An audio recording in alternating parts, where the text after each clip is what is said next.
So magandang araw po sa lahat. Ngayon po tuturo natin kung paano po tayo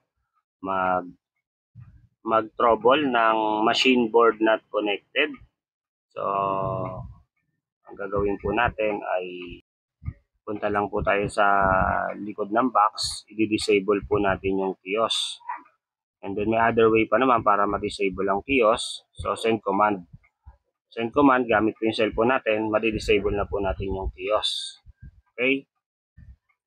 Pero sa ngayon po, tuturo natin yung sa likod po tayo magdi-disable. Sa mismong likod ng machine, bubuksan po natin.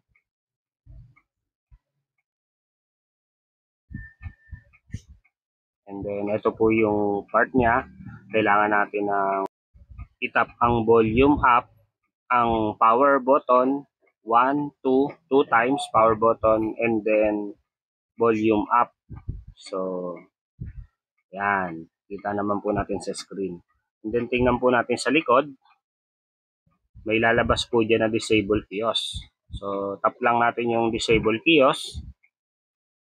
And then, punta po tayo dito sa right side sa may apat na guhit or tatlo ba yan. So, piliin natin yung payment module. Piliin ang Bluetooth. For example, yan, wala siya sa Bluetooth. Bluetooth po natin yan. And then, yun po, connect board. So, kung makikita natin, offline po yung nakasulat niyan. Kaya ang gawin po natin, select lang po natin yan. And then, check po natin if connecting. So, yun po, connected na siya. So, is good to go na po yan pag ganyan.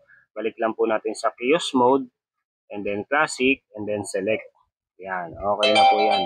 Para sa mga more videos about tips and how to operate ng ating kiosk machine, follow for more. Thank you.